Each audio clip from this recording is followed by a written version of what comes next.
com os números do jogo de ontem, porque ele entrou no lugar do Ramiro, o Rodrigo Bueno, e resolveu, olha ali, ó.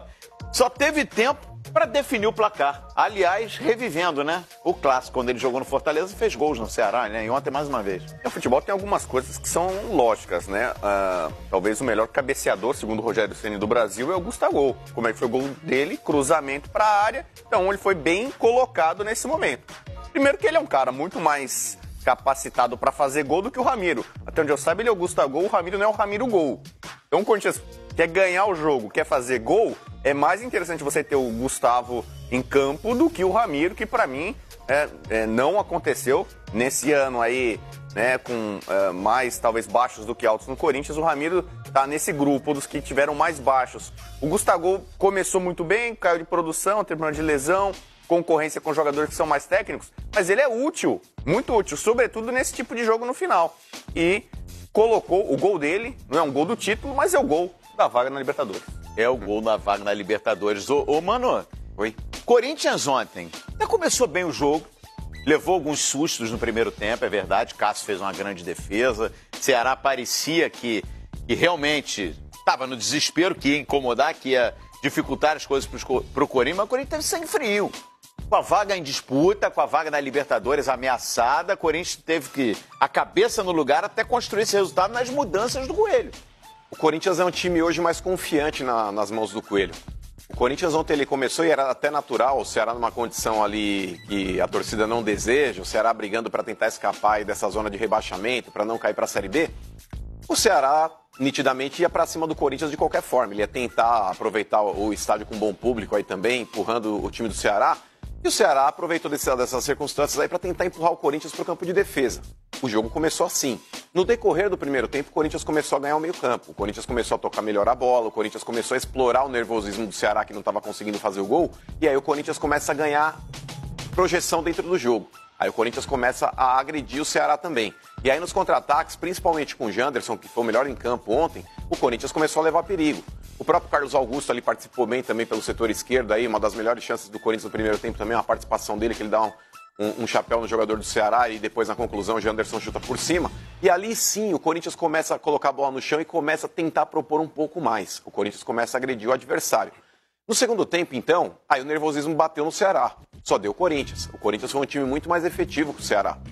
E era até natural, Calheiros, porque o Corinthians, a responsabilidade dele era menor nessa partida do que do próprio time do Ceará. O Corinthians ele teria ainda um jogo para decidir em São Paulo contra o Fluminense na última rodada, caso não conseguisse uma vitória. E tudo bem. O Ceará não, ele sabia que era de suma importância ele conseguir uma vitória ontem para depender das próprias forças na última rodada. Inclusive, se ele ganha do Corinthians ontem, acabou pro Fluminense.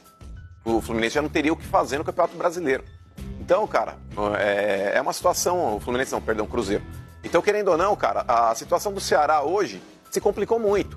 Se complicou muito.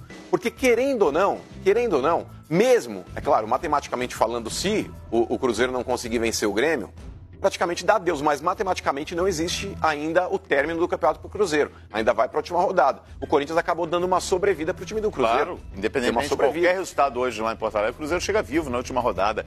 Mano, tava falando aí, Rodrigo Bueno, e você levantou também essa discussão essa semana, quando falávamos em Corinthians. A gente tem números aí da partida, até vai ilustrar melhor essa questão. Vamos colocar os números desse jogo lá no Castelão, porque, mais uma vez, Rodrigo, olha ali, ó, 17 finalizações do Corinthians.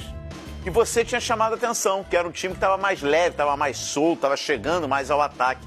Isso aí tá ligado à confiança que o Mano falou agora há pouco? A conceito de jogo, filosofia de jogo. O Corinthians perdeu o jogo para o Botafogo aqui, ó.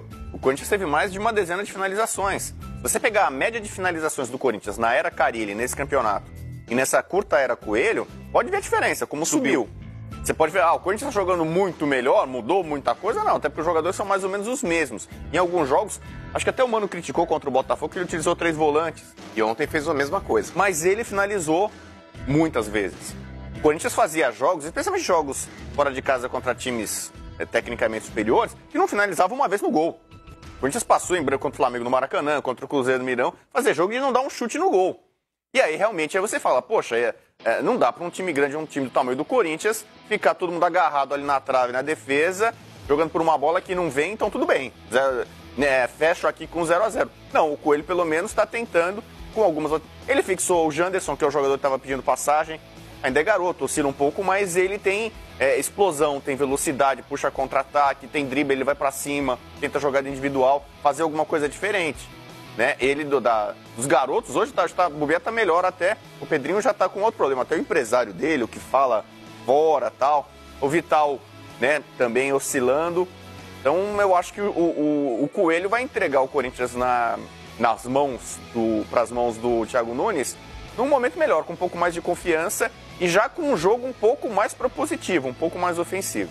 Então, mas ontem contra o Ceará, o Corinthians ele foi mais efetivo do que foi contra o Botafogo. Contra o Botafogo, o Corinthians até finalizou, mas não foram aquelas finalizações que você fala, quase saiu o gol. Ontem contra o Ceará, tivemos esse lance do Janderson, teve um lance também que o zagueiro do Ceará acabou tirando uma bola aí em cima da linha, um lance do Matheus Vital. No segundo tempo, o Corinthians foi um time muito mais intenso e principalmente depois das saídas aí do Júnior Urso e do Ramiro, para as entradas aí de Cleison e de Gustavo. Então, o Coelho, eu acho que ele pode propor um pouco mais esse jogo, principalmente quando diz respeito a você ter que atacar. Porque, com todo respeito, cara, eu não sei de onde inventaram o Ramiro aberto pela direita. O Ramiro não é esse jogador que o Corinthians busca dentro do seu esquema. O Corinthians tem que ter pelos lados de campo jogadores aí como Cleison, mais leves, né? Como Janderson. Não adianta você colocar o Ramiro, a menos que você tenha conseguido, um jogo de mata-mata. Você conseguiu a vitória na sua casa e no segundo jogo você vai ter que tentar segurar o adversário, que tem um ataque muito rápido pelo lado esquerdo. Você coloca o Ramiro para dar uma contenção, para ajudar ali talvez aí as subidas ali do Fagner. Aí ok.